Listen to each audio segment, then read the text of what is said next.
our students are able to create, in some instances that we've even heard in our internship program, more value than our college interns are bringing. Certainly as an educator now, I would want that, because not only could I understand my students better, they would know themselves better.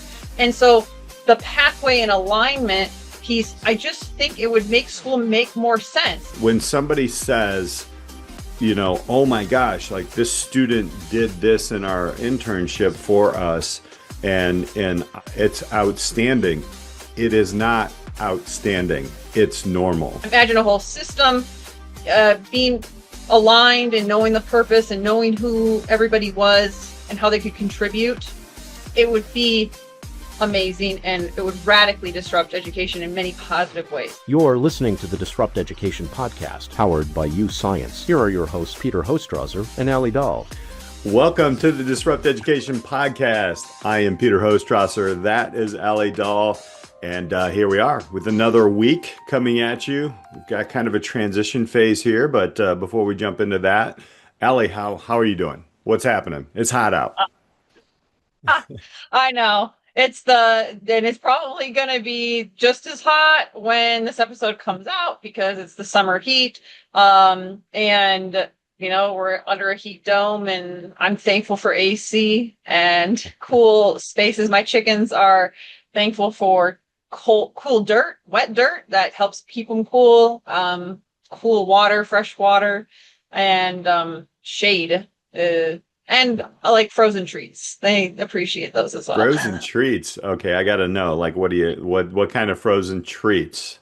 You can fruits and vegetables. Yeah. I don't know. Yeah, fruits and vegetables. Yeah. Yep. And like you could kind of like half freeze watermelon, strawberries, raspberries, blueberries. You don't really want to do corn, because corn is very exothermic for my science people. It releases a lot of heat in your body. And so you don't want to do something like that. Corn's really good in the wintertime because it helps keep them warm. But in the summer, you want to stay away from like too many things like corn, things that have like a lot of energy content inside of them. Isn't that interesting? So that kind of, okay, I'm going to attach this episode with that conversation. When I do this, it gets crazy. But we eat corn usually on the cob in the summer. It doesn't make sense. That's true. Right? But it tastes good. Sure, of course. You know, you can grill it or whatever. But now I know that it's going to heat me up. And now I'm like, oh, wait a minute. And I think like we do things in education where it's just we've always done it, but we really don't know the ins and outs of it. So I think that's a good place to start after what Betsy was talking about. Yes. Oh my gosh. If you did not listen to last week's episode with Betsy Wills, it's 100% one of those episodes I'm just going to say, like, it's a must listen. Yeah. It's not like it would be nice to listen. Like, if you listen to this podcast in any capacity, like, don't miss that episode. She's the author of a phenomenal book, Your Hidden Genius, and kind of walked us through, I think, our own gaps in understanding aptitudes and what they really can look like in school and just as an adult in your professional life. And I guess kind of the place I wasn't expecting starting this year was something you said right before we started recording, got me thinking about this a little bit, is so in the past, we've explored U Science on this podcast, where they are our main sponsor here. We love them and like everything that the tool and what they're doing. But I said that early on that using U Science feels like putting an X on a map for the treasure chest, rather than just like going out and looking for treasure, like in the book Holes. If you've read that book, you're just like, they're just digging holes looking for treasure, but it's like this vast seeming like giant basin where it could be. Versus if you knew exactly where the treasure was, you could just go to that spot and dig it. And that's what U Science feels like. But then Betsy kind of reeled me back a little bit in thinking that understanding who you are is like knowing what treasure you'd even want to go looking for, right? Mhm. So it's taking it to another level, because there's lots of things people like doing or would find to be a treasure, right? Like me being in big open spaces and being out in the sky is like a treasure to me. Like I enjoy that. To somebody else, they're like, no, thank you. You can go jump out of planes and climb mountains and stuff like that. But I don't, that's not my treasure. That's not what I want to go and find. And so, we're always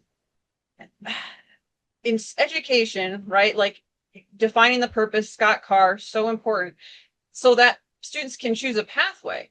But it's not just choosing a pathway just to choose a pathway. It's really to help students understand themselves, so that it doesn't really feel like a choice. It's like they're going on this route because at the end of it is something that they treasure. And I hadn't really thought about that until Betsy talked to us last week. Yeah. Yeah, I agree. And a lot of the thought process that was going through my mind, in addition to what you just explained, was again, I go into the pathways and we go into the internships and students just saying what they want to do or they quote unquote are interested in doing.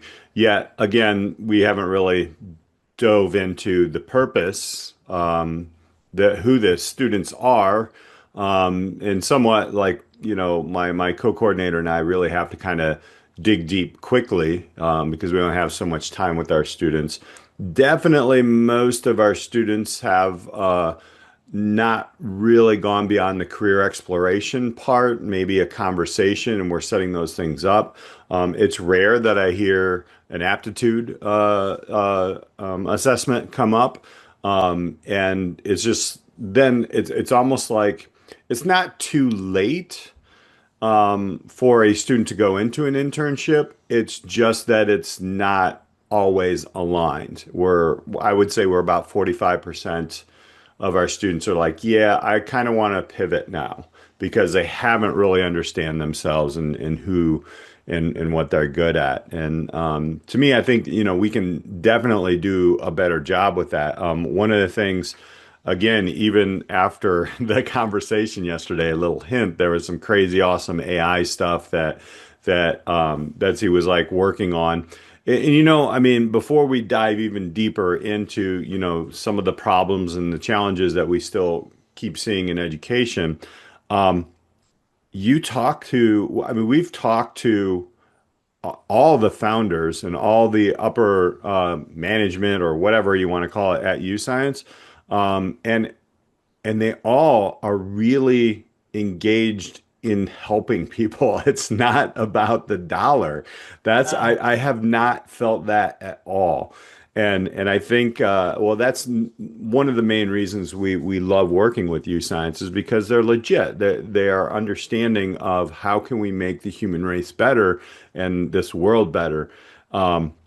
Because we've had some woozies out there, so approach us. But I just think that before we kind of dive into this, Betsy's just so interested in this more than this is life work for her, and writing the book and actually being able to utilize a platform and help a platform grow like UScience was eye-opening for me, and I was very, very like humbled that we have people like that in the rooms and disrupt education. So, but there are things that don't fit, so we can dive into that. Yes. I I have felt like, in addition to this year being bold, I Hmm. have felt like this year and the individuals we've had on so far has been very refreshing. The conversation feels fresher than it ever has.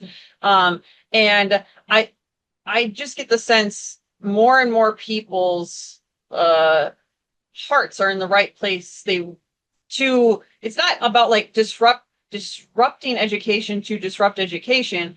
It's about doing what's right for kids. I mean, Hmm. even if we go back about a month with Chris Nesmith on the podcast, I mean, he's like, we're like, what is bold leadership? And he's like, well, this sounds crazy, but it's literally doing what's best for kids, not the optics of doing what's best for kids, but like actually doing what's best for kids. And that, if you really center any leadership decision or decision in your classroom around like, is this best for kids, and put that at the heart of what you're doing, that to me is the best thing to disrupt education right now, is just put the focus on kids and the decisions that you're making. Is this helping kids? Not is this look good or something else? Yeah. Yeah. It's we said this before. It's very difficult to quote unquote grade the things that should be quote unquote graded. I mean, you know, in there's monies and different things behind that. Chris Nesmith, he also talked a lot and very frankly about that. And it was interesting, I think, going back to that, you know, there was a lot of people who were nodding their heads and comments and such who were superintendents and school leaders. They get it. And it was almost like they wanted to be heard. And what that means is, you know, let's take that concept all the way back to students. I mean, they want to be heard, but we don't ask the right questions. We're asking them, what do you want to be, rather than what are you wired? How are you wired? What are you good at?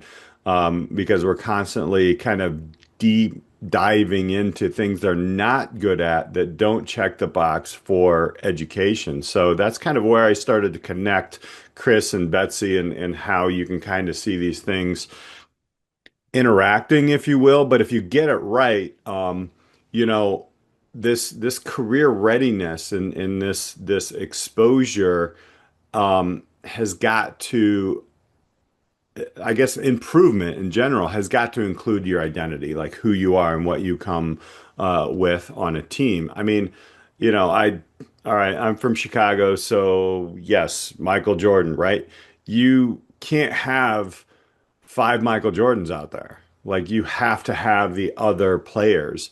And if we keep doing what we do in education, I think what we're doing here is we're constantly putting out the same quote unquote player type into the world, and there are so many different gaps. So that's, you know, I think that's where we start hitting on the hidden genius part of this conversation. This episode of the Disrupt Education podcast is brought to you by UScience BrightPath, the next generation platform helping students make personalized decisions as they move from education to career. If we truly want students prepared for life after high school, we can't rely on outdated, interest-only guidance to navigate a dynamic career future. UScience starts with aptitude discovery, helping students build a deeper understanding of who they are and how they're wired to succeed.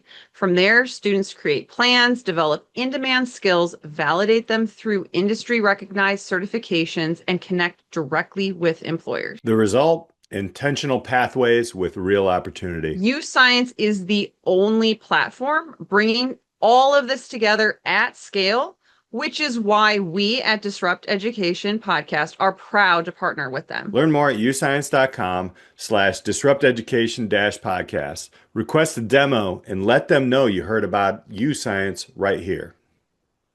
Yeah, so that was something I was really excited to talk to Betsy about, is kind of understand, like, the word genius. For some people, they're going to take that and go a different direction. Like, well, I'm not a genius, so like just discard the conversation. And so I really liked, Betsy said, you know, we're uncovering the seeds of your skills, not the skills themselves. And like, so genius is not about being the best. It's not about one special talent. It's just about understanding your natural abilities and then building skills on top of them. For me, that's a really important piece here. And I really loved she teased out a little bit this idea of that school is bad at helping with 3D visualization, like spatial reasoning, spatial intelligence. She kind of went into this thing about how like K through third grade focuses on memorization, short-term memory. And a lot of kids that don't necessarily, those aren't their main aptitudes, kind of feel like less than. They aren't necessarily really good at school. And so, but they might be really good at other things. They might like be able to walk into a room and like visualize how the things are built or made. And there's so many careers that use 3D visualization that school really doesn't like doesn't necessarily like test for or is like good at assessing. And I hadn't really considered that until she said that. It's Hmm. like, that's a really interesting thing. And, but so school isn't good at that. Like, what else is school not good at uncovering? It kind of made me think about like, wow, like how could we redesign school at the elementary level in a way that helps kids no matter what they're apt at, they can kind of discover it and they know what they're good at, not just like, oh, well, again, that idea of focusing on what you're not good at, um, and kind of doubling down on that, Hmm. you know, for those like I was good at school. So I was fine with the memorization, short-term memory, raising my hand when the teacher asked a question. None of those things in elementary school did not, I didn't feel like I was bored, but I certainly didn't feel like it was hard. Like school never felt difficult in a sense that like I didn't dislike it. I loved it. It Hmm. was fun. I enjoyed the reading, the writing, the memorizing, like all that stuff, especially in elementary school. So, but not everyone feels that way. So then, like, if you have a kid that doesn't feel that way, like how could we find things that they're good at and shape school in a way that amplifies their natural talents and abilities? Like as an amplifier, not a like pusher or like subverting kids' natural strengths for whatever the purpose of that school is, right? Like Hmm. I think it could be expanded, it could be richer, and the term genius, like if every kid knew their genius, how cool would that be? Like I'm really good at this, and like being proud of it. So like you have like a role and something to contribute. I think that would be really impactful, Yeah. and especially in elementary school. Yeah. It is interesting when you start to take a look at, and I go back to the motivational drop-offs in schools, right? You have the fifth grade and then the seventh, eighth grade, and then after your sophomore year, there's these drop-offs,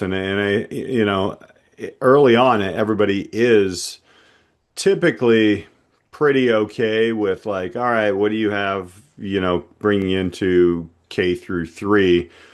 There are some rogue pieces there that are setting up a foundation. I kind of go back into, my own experiences where I was able to play school, yet I would fight tooth and nail if I had to memorize something, and somehow I got through it. And I start to think about like different ways of learning and experiencing learning. So one of the things that I again remember was when I was on stage. I keep going back to that speech and drama class, and I had to lip sync. I had to memorize, quote unquote, the lyrics to the song that I chose, but I was actually experiencing something. I had to do it. It wasn't like just sitting here and, all right, step one, step two, step three on a sheet of paper, which I would say if a student or a young person is able to do that consistently, just look at a piece of paper and photographic memory or whatever, and they are considered a genius in traditional terms. So coming back to your point, like, for me and for even our students now, as they go through an internship, we have one-on-one conversations with them. They have to experience something. And then what we do is we pull out what they're good at by the conversation. So we hit a hierarchy of needs sort of conversation. It's like, who do you trust at your place? Do you feel okay getting to work and getting to your internship? Then we go deeper, like what are you proud of? What is something that has built your confidence at your internship? What is the one that gets them is what have you learned about yourself? That's a tough one. A lot of kids will like, hold on. But in those conversations, the students will let you know certain skills. They will actually say what happened in a certain skill. So for example, I just had a conversation with a student today, and he was just like, one thing I really learned is that other people on the team aren't always going to be as motivated as I am, and I can't let that bother me. I just have to be okay with it and continue to do my job.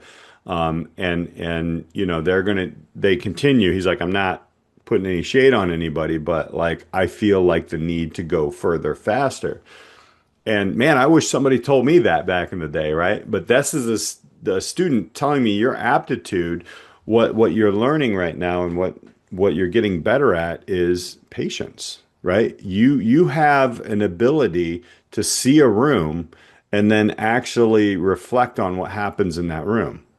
There you go. So you have, these different skill sets and aptitudes that you didn't know you had because you experienced it. Now, that's a long way around to find these things. I mean, we're talking 60 hours of and you go into, apprenticeships, it goes up into the hundreds of hours for students to be able to reflect on this. What if we actually did this for, I don't know, 87 minutes? Was that what a U Science is? 87 minutes, right? A deeper dive, even if you cut it up and you do it over a day, now you can have this aptitude as well as your interests. And I think that's just something that we can really, really not have to do the guessing work at exposure. And I just think that this is disrupting education to make it a better place for people to understand who they are, right? Who Mhm. they are. So, the follow your passion is going to be a lot of darts being thrown at a board, and they may not even hit the board. So, I think, if really start to say, I do this well, and this is an aptitude that I have, and this is something that I'm good at. This is where I'm talented, and then you start plugging these things in. You have that confidence that builds from it. This is gonna seem like a sidetrack, and it's not. It's gonna That's come all back right. to. Let's go to the side. Okay, question for you. Have you heard of the mental apple test? I might have. It Okay, sounds familiar. I think maybe I've actually shared it with you, but Yeah. if you're listening, okay, unless you're driving, or doing something like where you need your eyes open, I think it's a really good test. It brings awareness to how like other people might be different and experience the world differently than you. So, and you can look this up. If like listening to it, you're like, I'm not exactly sure what Allie's talking about here. So it's a quick test. So what you're going to do is you're going to Mhm. close your eyes and you're going to imagine a single red apple. You're going to try and focus on the details, the color, the stem, the shape, the gloss on the skin, and the texture. And as you're doing that, you're also in your mind's eye, with your eyes closed, you're assessing the clarity of the image that you see on a scale of 1 to 5. And this is the part you might need to like look this up. So Mhm. you think about like what you see in your mind's eye. So I'm doing this right now for folks who okay, aren't, who are great. just listening. So a 1 is it's you see nothing but darkness. You know what Mm. an apple is, but you like cannot physically see it in your head.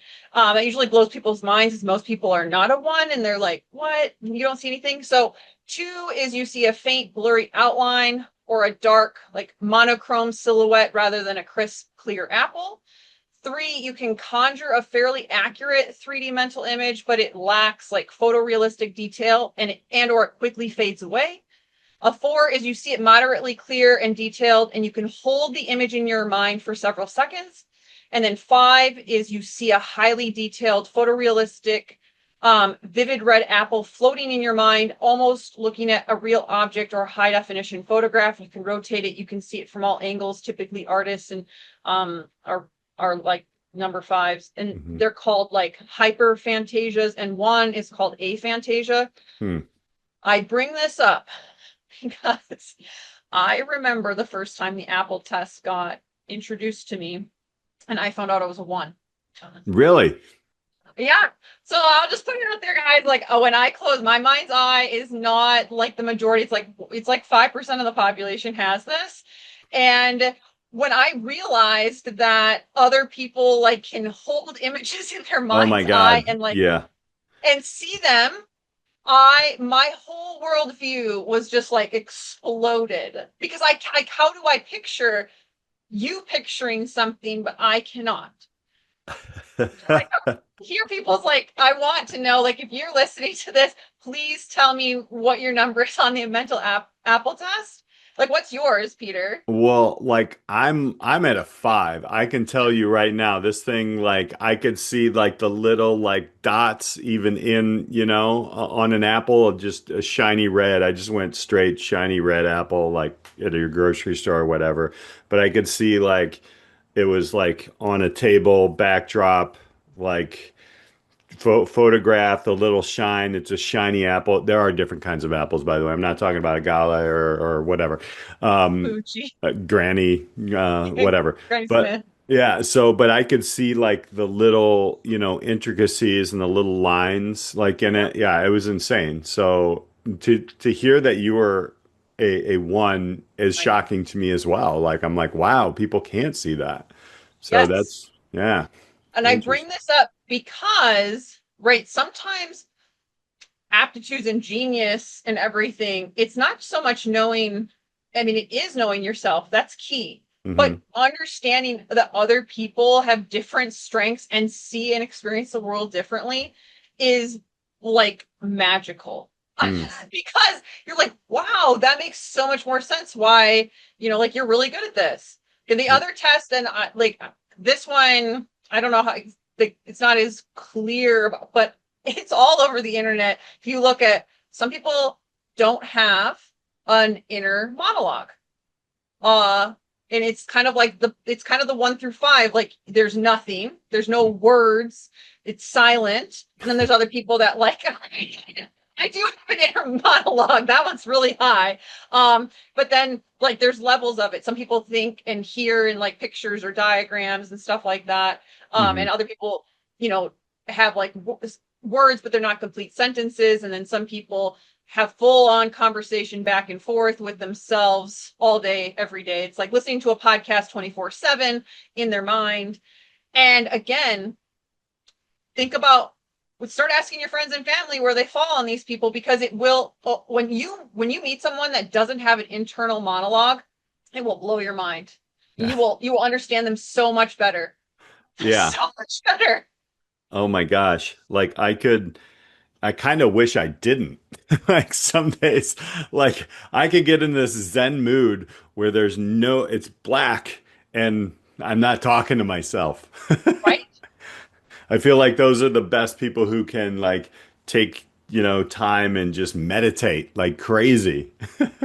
That's I don't actually know. how some people find out that they have it is Hmm. because there's one guy, he's like he was in a yoga class and the instructor was telling everyone to clear their minds and he was like, what, like it's hard? Like he was like, oh, he was seeing like people really were like she was just like erase everything from your mind. He's like, that's how it is all the time. And that's kind of like how he found out that he didn't have an internal monologue. Oh, wow. Yeah, mine's hollering at me right now. Right.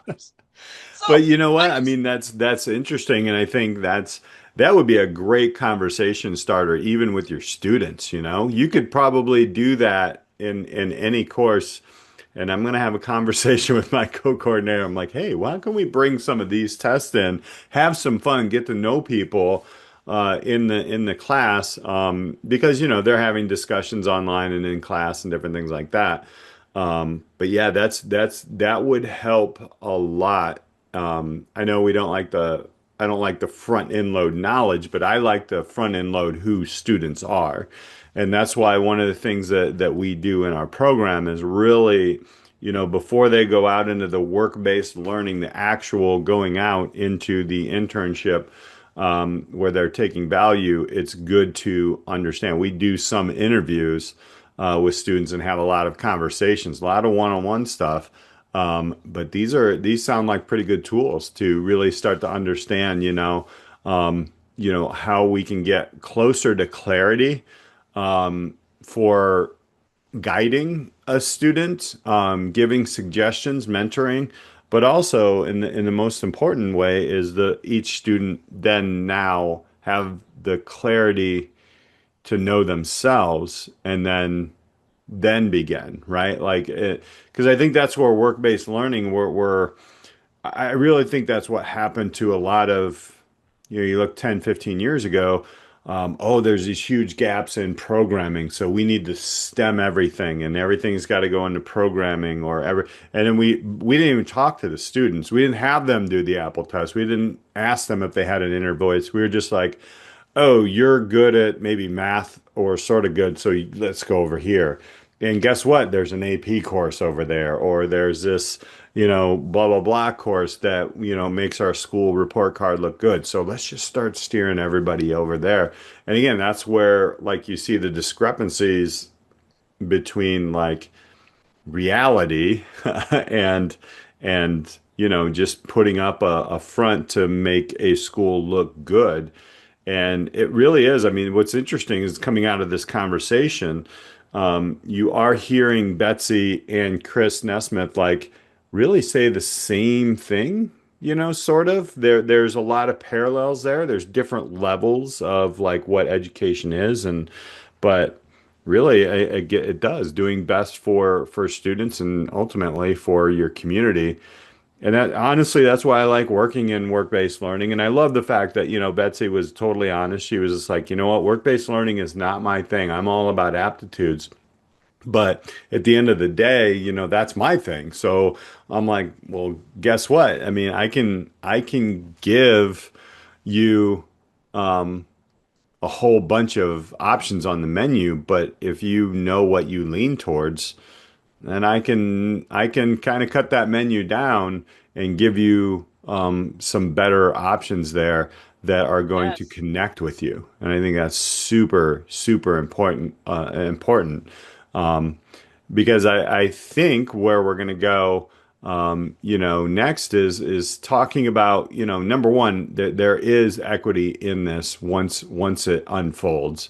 And I think we're going to have a little bit of a series here coming up talking to the other factor, the students again. So, We are going to do that. We are coming up on our student series, which we've done for a few summers now. You kind of started the whole podcast off by just asking students, how would you change education? How would you disrupt education? And we've always come back to that, making sure we're still having conversations with young people, recent graduates, high school, college, early on in their career, so that they can tell us what fresh. It's like they just gone through the experience. mhm. And so they have typically, or they're still kind of in it. Maybe they finished high school, but they're in college and they really have this unique perspective. I go back to my teacher training program when I was getting my master's and everything. And one of my educators, Michelle, she was like, try everything right now because this is the time when you're most open in your entire career to trying all the things. Because once you find something that you like or you think works, you're just going to double down on it and you're going to be less open to new ideas. And I just remember being like, oh, wow, okay, like, yes, but also I'm going to pocket that conversation and really try to remain as open as I can for the Mhm. rest of my career. Like, and then just having that awareness piece of recognizing, oh, I can choose to be open or I can choose to be closed off. And I think that's the same with this conversation of like equity in terms of uh what's best for kids here Mhm. is we can ask students the tough questions but we can also ask the system the tough questions of like uh you know if we're really serious about what's doing best for kids, like we have to think about who gets career knowledge, who Hmm. gets mentors, who has parents who can explain different pathways, who has networks. And I think, if I go back to Christy Blasky with the social capital conversation, that comes in very important here. And so if we have a tool that can more than level the playing field, and then school is built around a way to give students career knowledge, mentors, pathways, and provide a network while they're still in school. Because what the research says is that high school is the pivotal time, and what they get access to and exposed to then can determine what socioeconomic status that student or family has for a very long time. And I just think we can't sleep on that. We have to be really open to having these tough conversations. We can't be closed off because, oh, we've done things a certain way, in order to do what's best for kids. Hmm. So equity piece is huge. I like that Betsy went there. And I like this quote by her, the tyranny of choice. And so I'll simplify it, okay? Like the cereal aisle, people. All right. There's a lot of boxes of cereal in the cereal aisle. And there's like too many choices, to be honest with you. People can hate all they want on Aldi, but like their cereal aisle is clean, it's simple, there's not that many choices. I will shop at Aldi just for the cereal aisle, okay? Because if I go into a Hy-Vee or a Cub or whatever grocery store, and you have literally like hundreds of choices of cereal, it's one, it's tyrannical because I don't know what cereal I want.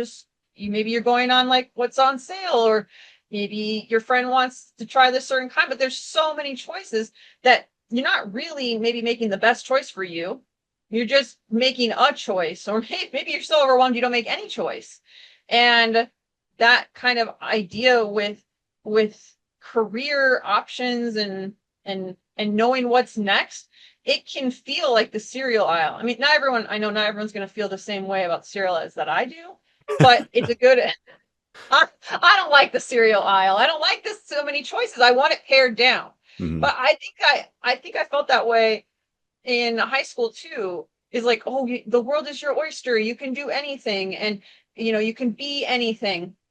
And Betsy, who is like, all about like aptitudes and everything, we've heard it on the podcast before. Like, no, you can't be anything, right? Like, and you're naturally going to be better at certain things. So uncovering that should really be at the heart of education, so that you don't feel like overwhelmed with so many choices that you don't want to pick any. Hmm. Yeah, or you're following somebody down the aisle and you see what they get and they look cool, so you're going to go get that too, right? Sure. Everybody gets Cheerios. Let's get Cheerios, right? I feel like we need a sponsorship from Aldi at this point. But like for real, that's what people do. You're like, oh, well, they had it in their cupboard. And you know what's interesting is we start here, right? And I like the aisle analogy. I'll be completely honest. I don't think I had a bowl of cereal in probably 5 years, but okay. So, but you're looking at like education is the aisle, and you have all these different areas that you can go into, and there might be boxes behind boxes that you don't see and all this stuff. But even you kind of alluded to this at the beginning of the podcast from last year's conversations we had with students, there was that college plus, right? That kind of came out in our conversations with our students last year because they have graduated. Some of them have been late or graduated from, many of them graduated from post-secondary institutions, typically bachelor's degrees, um, and still did not know. We're in Yeah. the exact same place or close to the same place they were when they walked out of high school. And now, again, I'm going to go back to the equity issue here is if you have, right, then you have something to fall back on that. But if you don't, you got to figure it out really quickly and you just spent all this money. So there's a lot of these different things. And I'm just talking, socioeconomic equity there. But like you're saying here, we have this opportunity to really talk to students who are right out of high school who probably know a little bit more about their aptitudes, and we're going to see what they have to say about that. I'm very interested in that in the next part because, you know, it doesn't matter. The future is uncertain, but if you know yourself, that's super valuable, right? Like that to me is where, you know what you're good at, so you know where you fit in and where you can start to grow. Um, and you can really start to see a I don't even like pathway, but like successes and more learning in an accelerated way, to where you can provide value and purpose to organizations, to customers, to wherever you go. And I think we're going to have some pretty good conversations coming up here. And a lot of these conversations, I don't think we're going to talk too much about like how AI is taking over people. I don't know. I knew I just threw think that big so. old bait out for you. So, Ah, big old bait. Yeah, no, I think definitely to me it comes back to um the treasure conversation. But yeah. I'm going to take it even a step further. I think we don't want the tyranny of choice. We don't want kids to be pirates, always looking for treasure, just sailing the seven seas, going. Maybe they have the map. Okay, maybe they have a map, and so they know where the treasure is, but then they go there and they're like, that is not the treasure I was hoping to find. It Hmm. was the cursed treasure from Pirates of the Caribbean, and now, in the moonlight I am bones. Okay. I, Got to add rum in there. I I'm just saying, like, if you understand who you are, and it's so crucial. And if you know what you're apt at, then, like, okay, so the aisle becomes, you're not looking at all of the options because you know what you're going into that aisle looking for. So you can go Hmm. and grab it. And then, like, or you're like, I don't even eat cereal. So I would skip that aisle entirely because that's not where your treasure is. Hmm. And that self-awareness piece is critical. And it's a missing piece for the vast majority of young people that I have spoken to over my lifetime, teaching them. Like, I just go back to, I wish I had a tool like Science when I was in high school, but certainly as an educator now, I would want that, because not only could I understand my students better, they would know themselves better. And so the pathway and alignment piece, I just think it would make school make more sense. Even if you stay in a traditional model, like, it could right? Like, if you're just teaching, you're listening to this podcast, and you're like, I'm just a teacher in the system, there's very little I can do. There's a lot of power in knowing who you are and knowing your students. And that can be a really magical, like, think of the magic school bus, Miss Frizzle. She was an awesome teacher, just took them all these adventures. She knew who she was. So Yep. it can be magical at any level. Imagine a whole system being aligned and knowing the purpose and knowing who everybody was and how they could contribute. It would be amazing, and it would radically disrupt education in many positive ways. Hmm. And so, like, we're setting this up, we wanted to have conversations very intentionally this summer with students we felt had that figured out before they graduated high school. Yeah. Different ways. But that's what we were looking for. We actually, we made a blast on LinkedIn. If you don't follow us on LinkedIn, connect with us there. Go to the disrupteducationpodcast.com, like, see where we're at. But, like, we asked our network, hey, who do you know, like, is doing awesome things as a young person? And, like, we wanted to have conversations with them because we're pretty sure that they had a different experience than the majority. And so, like, if we can learn from that, then maybe we can help more students and make that become the majority. Because right now is the time where Betsy says, when people say, I don't have time, I don't have change it to, I don't have time to waste. Hmm. Education, if they say, well, we don't have time for this kid, they're already a senior. No, we need to change that. We don't have time to waste. we need to get moving, and there's still time, and we can still make changes, even if we're at the end. Of course, it'd be better if we got started earlier, but like, let's move the needle back, now versus never, and see what we can do. Right.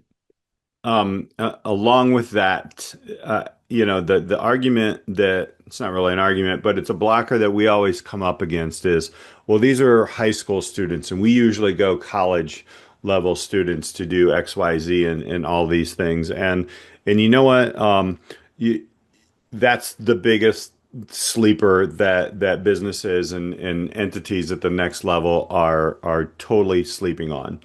Our students, if they know this and understand who they are and they have the confidence, are able to create, in some instances that we've even heard in our internship program, more value than our college interns are bringing. And to me, that is something that I know we're going to have these conversations with some of these younger folks that are coming up in this series that I'm super excited to have some conversations with. When somebody says, oh my gosh, like this student did this in our internship for us, and it's outstanding. It is not outstanding. It's normal. When we normalize the way that we do, and take a look at if we really see what a student's quote unquote hidden genius is, or their aptitudes are, and their interests, and we're able to build off of those, look out. And I swear I'm gonna write a book about that part of education, because it's like, oh my gosh, look what this student's doing or that student's doing. Well, let's take a look at in this next series. I want people to listen, because that's where I'm going to be listening to, how did they get to that point? What were the steps that they got to that point? Not that they did something outstanding. All of our students that we're going to interview have done something outstanding. We've already researched them a little bit. But I want you to think about, okay, how did they get to this level of just bringing value and learning and being curious and constantly doing something not only are they interested in, but they're really good at, and they're just blowing it up. I mean, honestly, Allie, you and I know some of these students are actually making more money than we are right now. Like, that's the crazy thing. But that shouldn't, like, that's normal. We need to normalize that. We need to take a look at that. So for our viewers and our listeners, the challenge is when we start talking with and speaking with these students, I want you to just listen to how they got there. Listen to what are the things that they realized, and then ask yourself, I don't care what kind of teacher you are, or if you're an administrator or whatever, what can you do to move the needle into that area to help more students do outstanding, and I use the quotes there for those listening, things in their lives earlier, right? We're not pushing everybody to be millionaires or to be, driving around in nice cars and big homes. No, we want people, and you're going to see them, they are chasing their dreams. They're getting opportunities that, I mean, are amazing, because they understand this. So that would be my challenge coming up on this next series with our students that I'm super excited to have these conversations with.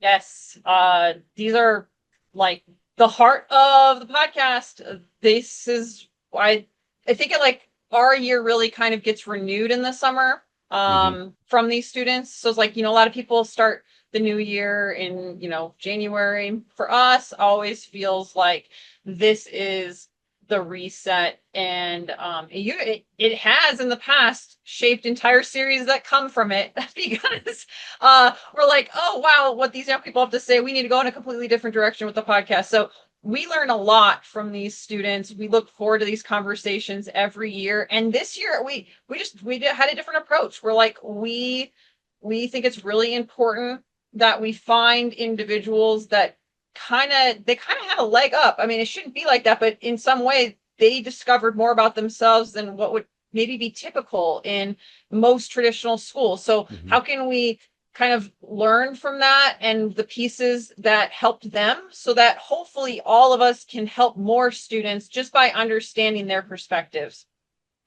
100%. So, guess what? Y'all have to wait about 7 days if you're hearing this on day one of the podcast. But next week we start the series. There are some amazing young people. Again, we're learning, you're learning, and there's just different ways that you can implement these really just outstanding, not standing, just outstanding students that we want to normalize.